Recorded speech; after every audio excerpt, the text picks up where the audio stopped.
이제 사도 바울은 우리가 하나님을 알기 전에, 예수님을 믿기 전에 상태가 어떤 상태였는가를 진단하고, 나라는 존재가 어떠한 상태였는데 우리가 그러한 상태에서 구원받은 것이 얼마나 큰 감격인가를 가르쳐 주기 위해서 하나하나 에베소서 2장부터 풀어가는 것입니다. 그래서 오늘은 교회가 탄생하기까지, 이 교회론에 대해서 이제 세 사람을 통하여 교회가 탄생이 되는데 어떤 과정을 통해 탄생하는가를 함께 본문을 통하여 알아보겠습니다.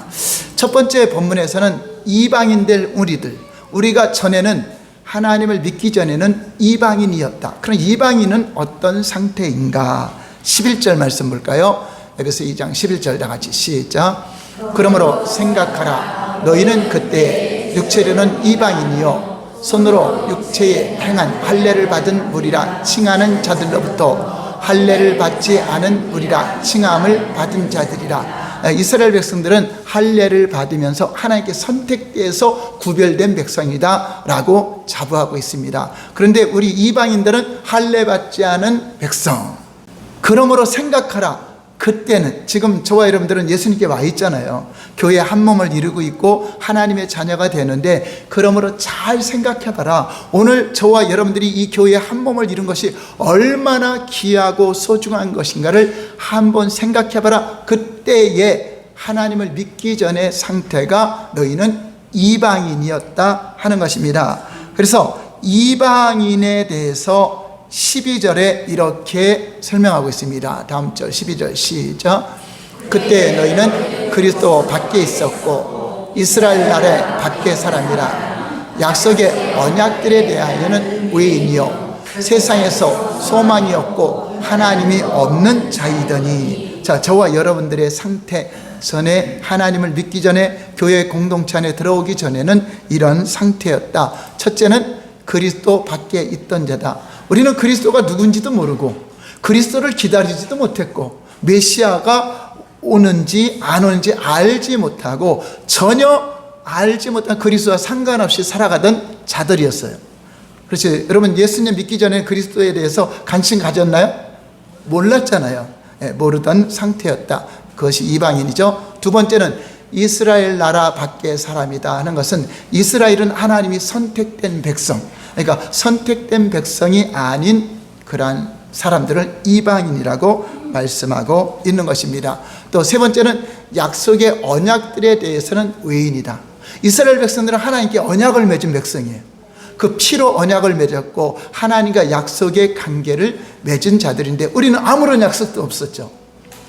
무슨 언약이 있습니까? 천국에 대한 소망이 있습니까? 어떤 이 땅에서 그냥 내가 주인이냐, 그냥 살아가다가 어디서 와서 어디로 가는지도 모르고 살아가던 이런 약속이 전혀 없었던 사람들이었다. 또 그 다음에 네 번째는 세상에서 소망이 없는 자. 여러분, 세상에 많은 사람들이 소망을 갖죠. 이렇게 되고 싶다, 저렇게 되고 싶다. 근데 결국은 뭐예요? 다 놓고 가죠. 다 죽어요. 우수하게 다 죽어갔습니다. 시간이라는 역사 속에 마치 작두에 그냥 풀이 베듯이 다 사라져갑니다. 여러분, 안 죽을 자신 있는 사람 있어요? 없어요. 다 죽습니다. 그러니까 이 땅에는 아무런 소망이 없다는 거죠. 그렇다고 해서 영원한 소망을 가졌느냐? 그렇지도 않습니다. 어떤 종교를 만들어 놓고 우리가 죽음 이후에 어떻게 될 것이라고 막연하게 기다렸지만, 하나님, 창조주 하나님과 약속이 없었기 때문에 아무런 영원한 소망도 없이 살아가다가 멸망할 존재였다. 다섯 번째는 하나님도 없는 자, 창조주 하나님도 모르죠. 나를 누가 만들었는지, 내 생명의 근원이 어디서 왔는지 모르는 상태로 살아가던 자였다 하는 것입니다. 결국 이방인을 한마디로 말한다면 하나님께 버림받은 자, 죄와 허물로 죽어서 하나님의 진노를 받을 백성, 진노를 받아 심판을 받고 영원한 멸망으로 들어갈 존재가 바로 이방인들이었다고 말하는 것입니다. 그 이방인들이 바로 누구라고요? 바로 여러분이었어요. 나였어요. 내가 이러한 상태였습니다.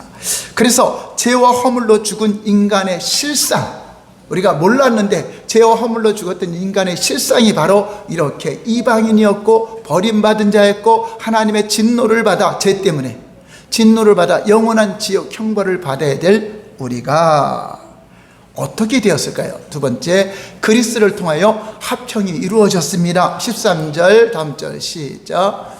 이제는 전에 멀리 있던 너희가 그리스도 예수 안에서 그리스도의 피로 가까워졌느니라. 그래서 우리는 하나님과 멀어졌고 또 이스라엘 백성과 완전히 개취급받는 그런 전혀 무시받는 그런 상태로 멀어져 있는데 예수님의 피로 말미암아 하나님과도 가까워졌고 이제 하나님께 선택받은 이스라엘 민족과도 가까워졌다라고 말씀하고 있는 것입니다.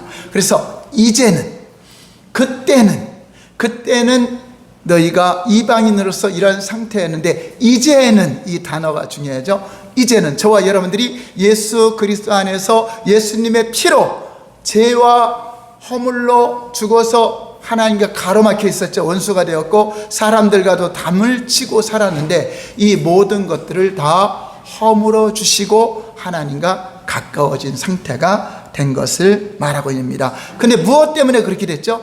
그리스도의 피. 그래서 우리에게 가장 중요한 것은 예수의 피. 나의 죄를 씻기는 예수의 피밖에 없네. 아무리 좋은 세제 선전을 해도 그거 갖고 안 돼요. 아무리 깨끗이 씻어도 안 되고 오직 예수님의 피만이 우리의 죄를 씻을 수 있게 하신 것입니다. 14절 볼까요? 시작. 그는 우리의 합형이신지라 둘로 하나를 만드사 원수된 것 곧 중간에 막힌 담을 자기 육체로 어시고. 자, 여기서 담이라고 하는 것은 구별되다, 뭔가 이렇게 선을 거는 것과 같아요. 그래서 담으로 가로막으면은 소통이 안 되죠. 만날 수도 없죠. 근데 여기서 둘로 하나를 만들었다는 것은 하나님과 우리 사이에도 담이 있었고 죄의 담, 또 지성소와 성소 사이에도 휘장이라는 것이 가로막고 있고 또 이스라엘 백성들과 이방인들 간에도 담이 있었습니다. 자, 그런데 우리 예수님이 십자가에서 육체가 부서지고 깨어지고 찢어짐으로 말미암아 죽는 순간에 휘장이, 하나님과 가로막혀 있던 휘장이 쫙 찢어졌어요. 그래서 하나님께로 나가는 길이, 새롭고 산 길이 열려졌습니다. 자, 그런데 이것을 막힌 담을 다 허셨다. 이스라엘 백성들, 선택받은 백성들과 이방인들과도 담을 허셨다. 누구든지 다 들어와라. 헬라인이든 이방인이든 유대인이든 다 예수님께로 들어오는 자들은 다 막힌 담이 헐어지고 하나가 되게 하시는 일을 우리 주님이 육체로 오셔서 하셨다. 그래서 육체로 오신 예수님을 부인하는 자마다 적그리스도인이라. 하나님이 영으로 오셨다, 영으로 오시면 피를 못 흘리잖아요. 그러니까 예수님이 육체를 갖고 오신 것은 우리를 위해서 대신 죽기 위해서, 피 흘려 주시기 위해서 하나님이 죄 없는 피가 이 땅에 나타나신 것입니다. 우리 모든 인류는 죄와 허물로 죽었기 때문에 그 피를 흘려도 다 죄인의 피이기 때문에 아무런 효력이 없어요. 죄 없는 피가 흘려야 되는데 죄 없는 피가 없어요. 의인은 없나니 하나도 없으며 모든 사람이 다 죄인이기 때문에 구원자가 될 수 없고 제물이 될 수가 없어요. 그래서 죄 없으신 그 피가 흘려지기 위해서 죄 없으신 하나님이 처녀 마리아의 몸을 빌어서 오신 것입니다. 그래서 그분이 흘리신 피가 우리의 죄를 대신 대속하는 화목제물이 되었고 하나님이 받으시는, 구약시대의 짐승의 피를 아무리 흘렸어도 우리의 죄를 없애하지 못했는데 예수님의 피가 그 죄를 다 사실은 완벽한 피, 완벽한 제물, 하나님이 받으시기에 합당한 제물, 온 인류의 모든 죄악을 담당으로 누구든지 그 믿음으로 받아들이면 죄를 사함받고 용서를 받게 되는 것입니다. 자, 15절 볼까요? 된 계명의 율법을 폐하셨으니 이는 이 둘로 자기 안에서 한 세 사람을 지어 합평하게 하시고. 법정으로 된 계명의 율법이라고 하는 것은 이게 문서화된, 문자화된 율법을 통해서 율법으로 정죄하고 율법으로 판단하는 그 이스라엘 백성들 눈에는 이방인들은 절대 그 안에 들어올 수가 없는 거죠. 물론 자신들도 율법으로는 죄인임을 정죄가 되죠. 율법으로는 의롭다 할 자가 아무도 없습니다. 율법 때문에 내가 죄인인 걸 알고 예수님을 영접하잖아요. 율법은 예수님께로 안내하는 법이지 율법은 절대 우리를 구원하는 법이 아닙니다. 우리를 구원하시고 용서하는 것은 처방으로 오신 예수 그리스도. 율법은 내가 정죄를 받는 것. 죄가 사함받은 사람에게는 율법이 우리에게 효력을 발휘할 수가 없는 것입니다. 그런데 이 둘로 자기 안에서 한 세 사람을 지었다는 것은, 이 둘은 하나님의 선택한 이스라엘과 이방인들, 그 앞에 이방인들에 대해 나왔잖아요. 이방인들은 이런 사람이었다 하는 그 이방인들과 둘로 나눠져 있었는데, 그 안에 막힌 담을 주님이 허시고 이제 자기 안에서, 예수님 안에서 한 세 사람을 지었다. 한 세 사람은 어떤 사람이냐 하면은, 옛사람은 다 죽어버렸어요. 그래서 새로운 피조물로 새로운 한 사람을 예수님이 지으신 거예요. 우리가 새롭게 변화된 피조물, 새롭게 지음받은 새로운 피조물이 그 한 사람을 말해요. 한 사람을 새롭게 지었는데 우리가 그 한 사람의 몸에 붙는 겁니다. 한 사람의 몸에 붙는 거죠. 우리가 예수님께 접붙여 지심으로 말미암아, 예수님과 하나가 됨으로 말미암아 내가 새로운 피조물이 되는 겁니다. 우리 스스로가 되는 것이 아니라 그리스도의 영으로, 그러니까 성령을 받고 우리가 그리스도의 영으로 이방인들도 유대인들도 우리 모든 사람들이 그 한 사람 안에 접붙여 지심으로 말미암아 함께 지체가 되고 함께 하나님과 한 몸을 이루어서 그 한 사람으로 말미암아 하나님께 나아가는 거죠. 이게 성경은요 한 사람 이야기예요. 한 사람 이야기. 한 사람 아담이 범죄함으로 온 인류가 죄를 지었고, 한 사람 예수 그리스도로 말미암아 온 인류가 구원받았다는 이야기가 성경의 복음입니다. 그 한 사람 이야기야. 아담도 원래는 예수님을 말하는 거예요. 오실자의 표상으로 아담이 그 예수님이 샘플인데 먼저 나타난 것이죠. 결국은 아담도 예수님을 이 땅에 오시기 위해서 준비된 것입니다. 결국은 성경은 예수님 한 사람을 말하는데, 그 한 사람이신 그분이 죄 없으신 분, 온전하신 분. 그래서 우리가 예수님과 하나가 되어서 한 몸을 이룰 때 우리도 온전한 사람이 되고 예수님과 함께 지체가 되고 후사가 되는 것입니다. 89절 시작. 이는 그로 말미암아 우리 둘이 한 성령 안에서 아버지께 나아감을 얻게 하려 하심이라. 우리 둘이 누굴까? 한 성령 안에서 아버지께 한 세 사람을 지었는데 우리 둘이 이제 아버지께 같이 나간다. 19절 읽어볼까요? 시작. 그러므로 외인도 아니요 나그네도 아니요 오직 성도들과 동일한 시민이요 하나님의 권속이라. 한 세 사람이 되었기 때문에 이제는 너희가 이방인이 아니다. 그 한 세 사람 안에 들어왔는데, 표준 세 번역으로 볼까요? 18, 19절 시작.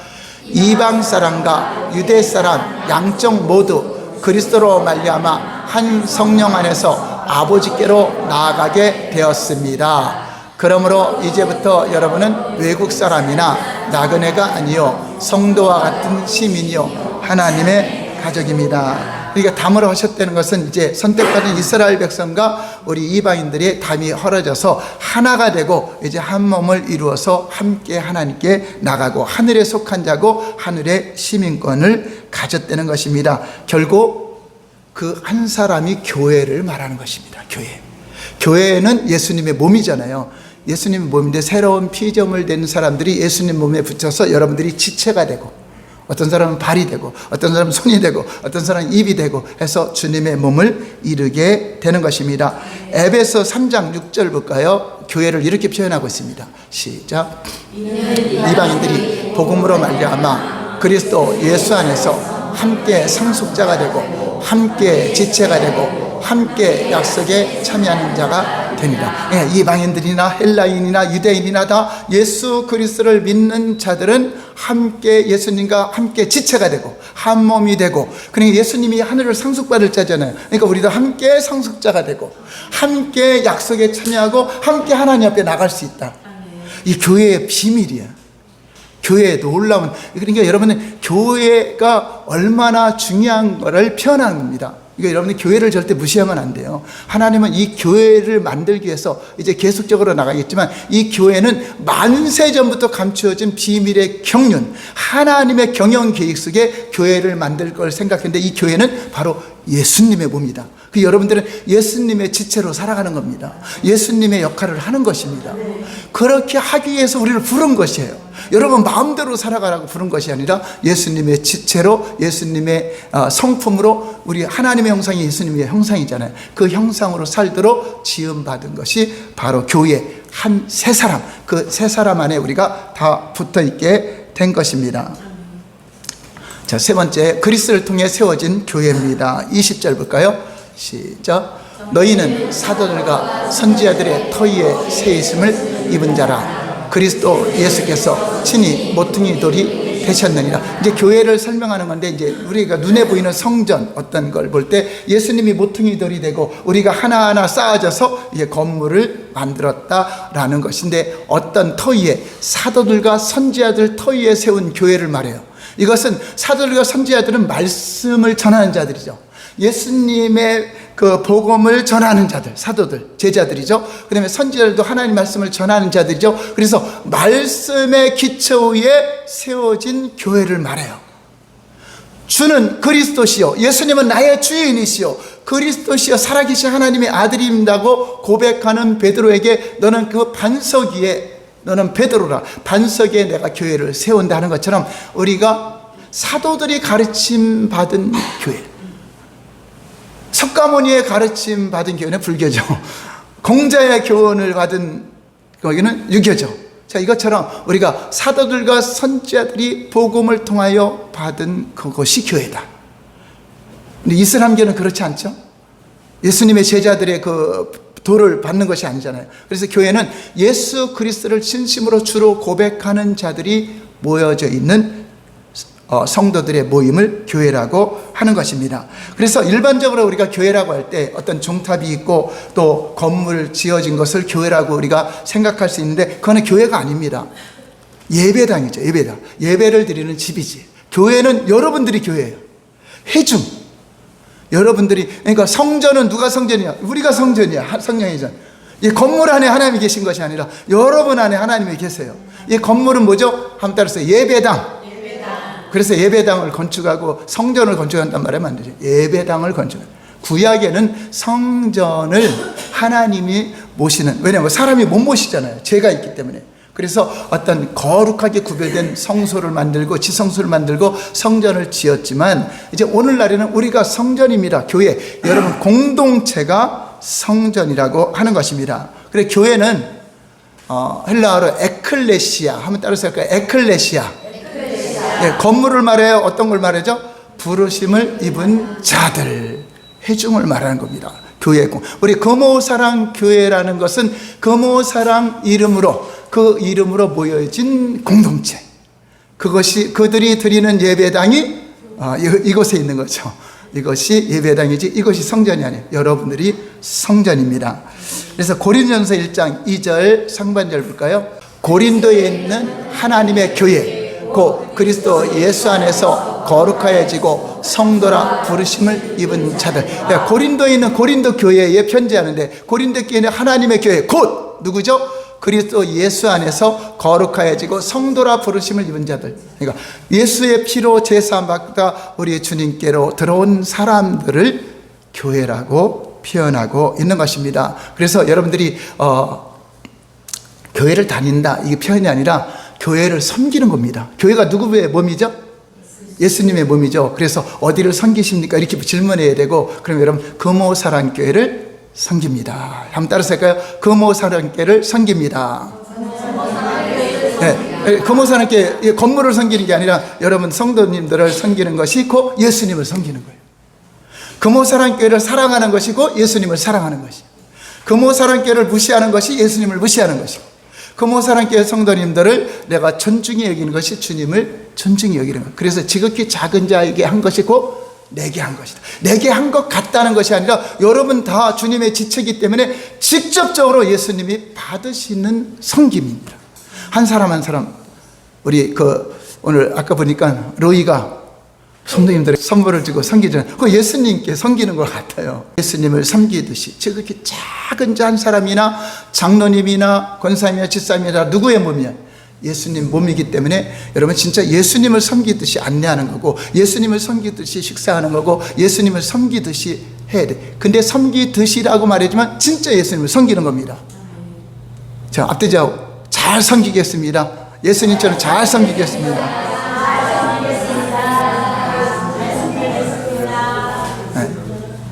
그것이 그래서 나는 거모 사람끼리 섬깁니다 이렇게 표현을 하시는 것이 성경적인 대답이 되는 것입니다. 고린도서 12장 13절 볼까요? 우리가 유대인이나 헬라인이나 종이나 자유자나 다 한 성령으로 세례를 받아 한 몸이 되었고 또 다 한 성령을 마시게 하였느니라. 한 성령을 받아 성령 세례를 받아서 한 몸이 되었다. 이것은 그리스도의 영으로 우리가 하나가 되었다는 의미입니다. 하나님의 영으로. 그래서 하나님의 영으로 인도받는 자가 하나님의 아들이다 하는 것처럼 하나님의 영으로 인도받은 우리 성도님들이 교회가, 그러니까 주님과 한 몸을 이루는 교회가 된 것입니다. 그래서 예수님은 자신을 포도나무라고 했습니다. 요한복음 15장 5절 볼까요? 시작. 나는 포도나무요 그가 내 안에 내가 그 안에 거하면 사람이 열매를 많이 맺나니 나를 떠나서는 너희가 아무것도 할 수 없습니다. 그럼 교회는 그러니까 비유로 한다면 무슨 나무가 되죠? 그래서 포도나무 교회라는 이름이 있죠. 포도나무 교회. 그게 맞아요. 교회는 포도나무이신 예수님의 몸입니다. 그럼 우리는 가지기 때문에 가서 접붙임을 받아야 돼. 근데 처음에는 잘 안 붙죠. 완전히 붙어야 돼요. 교회에 여러분 뿌리를 내려야 돼요. 교회에 붙은 척하고 다니면 절대 그거 죽은 거예요. 절대 주님을 떠나면 죽어요. 교회를 떠나면 죽는 겁니다. 그러니까 교회를 떠난다는 것은 누구를 떠나는 거죠? 예수님을 떠나는 것이요. 그러나 교회 와서 등록해서 같이 다니는 건 뭐죠? 예수님께 내가 붙는 것입니다. 그래서 교회가 이렇게 소중해요. 주님의 몸된 교회. 교회는 혼자 교회가 될 수 있어요? 그렇지 않죠. 공동체를 말이죠. 그래서 예수님도 어디에 계시죠? 두세 사람이 내 이름으로 모인 곳에 내가 함께하라. 이건 교회를 의미하는 것입니다. 그래서 절대 나는 혼자 신앙생활 잘해. 교회는요 목장과 같아요. 각각 집집마다 목장이기 때문에 목자가 지켜주면은 어린 양이라도 보호받아야 안 받아요? 받아요. 근데 내가 나는 믿음이 좋아, 나는 신앙이 좋아, 그래 그냥 큰 양이니까 그냥 우리로 나갔어. 자, 일이나 사자를 이길 수 있어요, 없어요? 없어요. 아무리 큰 양이라도 이길 수 없어요. 근데 어린 양이라도 교회 안에 들어와 있으면 보호를 받아요. 하나님이 지켜줘요. 그래서 내 양은 내 주님의 음성을 듣고 그 무리에 들어오는 것처럼 이 공동체가 그렇게 중요해요. 바로 여러분 금호사랑교회라는 교회 안에 하나님이 이 목장을 두었기 때문에 여러분들이 이곳에서 기도의 도움을 받고 중보의 도움을 받고 보호를 받는 것입니다. 교회는 만물을 충만케 하시는 건데 교회를 통하여 생명이 공급되고 교회를 통하여 구원받죠. 이런 교회 말고 다른 데서 영생을 주는 거 있어요? 없어요. 세상 그 어디에도 교회를 통하여서 구원받게 되어 있고 교회를 통해서 예수님 몸이 되고 하나가 되는 것입니다. 그래서 예수님의 몸인 지체인 우리가 가진 우리가 교회를 떠나면 그것이고 예수님을 떠나는 것이 돼서 그 죽음을 맞이하게 되고 메말라지게 되죠. 저 신기해요. 교회를 다닐 때는 좀 부족해도 그냥 믿음이 있는 것 같았는데 장로님이라도 권사님이라도 교회를 떠나서 있으면 세상 사람 같이 돼버리죠. 나는 그냥 혼자나 신앙생활 잘할까 했는데 그렇지 않아요. 안 먹던 술도 먹게 되고 안 먹던 담배도 피게 되고 막 그래도 자기가 왜 그런지 몰라요. 결국 내 뿌리가 진액이 공급받지 않으니까 말라지는 거잖아요. 그래 나는 교회가 필요 없어, 소용없어. 여러분 거기 속으면 안 돼요. 한번 따라서 해요. 하나님은 교회를 초월하지 않으신다. 이 말은 하나님은 예수님을 초월하지 않는 것처럼 예수님은 이 건물을 진 것이 아니라 하나님을 믿는 이 교회 공동체를 만든 겁니다. 그래서 이 교회를 초월해서 역사하는 것이 아니라 하나님은 교회를 통해서 일하기 때문에 교회 공동체에 들어와서 있는 것이 굉장히 중요해요. 제가 치유상 사역을 하면서 많은 사람들이 가정에 심각한 문제, 하나님을 믿는다고 고백하고 전에 뭐 교사도 하고 성가대 되고 뭐 되고 막 했는데 계속 안 좋아. 보니까 공동체를 안 해. 공동체를 무시해. 나는 마음에 안 들어서 구역장이 마음에 안 들고 뭐가 마음에 안 들고 해서 자기는 혼자 신앙생활을 했네. 그거는 누구의 밥이 될까요? 사탄의 밥이잖아요. 여러분들이 교회 공동체 잘 정착해서 믿음으로 살아가면 가는 곳마다 하나님의 보호하는 걸 느낄 것입니다. 하나님의 목자가 머리 안에 들어왔으니까, 몸 안에 들어와 있기 때문에. 그래서 여러분 공동체 생활을 잘 해야 돼요. 그 교회를 섬기는 게 누구를 섬기는 거죠? 예수님. 여러분 성도님들에게 밥 한 끼 대접하는 것도 예수님을 대접하는 것입니다. 냉수 한 그릇이라도 저렇게 작은 자에게 대접한 자는 결단코 상을 잃지 않다고 하는 것은 바로 예수님을 대접한 거로 보는 것입니다. 에베소 1장 23절 볼까요? 시작. 그의 몸이니 만물에서 만물을 충만케 하신 이의 충만함이라. 교회는 예수님의 몸인데 만물은 부족함이 많죠. 생명도 없죠. 메마르죠. 심각하죠. 근데 그것을 충만케 하시는 분이 누구예요? 예수님. 예수님이 계신 곳이 어디라고요? 교회.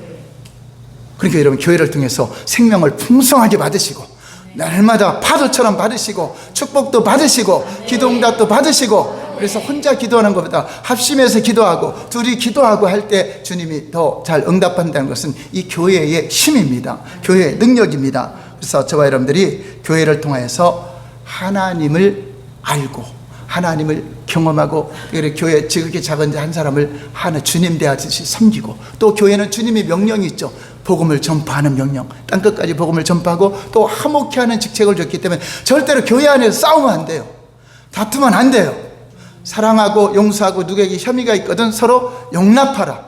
용납은 뭐죠? 그냥 이해하고 받아들여라, 용서하고. 이제 그러한 부분들을 여러분들이 잘 감당할 때 우리 교회가 더 많은 하나님 나라 확장하는 일에 더욱더 쓰임받고, 교회는 계속 지어져 간다 그러죠. 성전이 지어져 간다 그러죠. 그건 뭐죠? 이 온 세상이 하나님을 찬송하는 그날까지 우리 교회의 사명은 멈추지 않는 것입니다.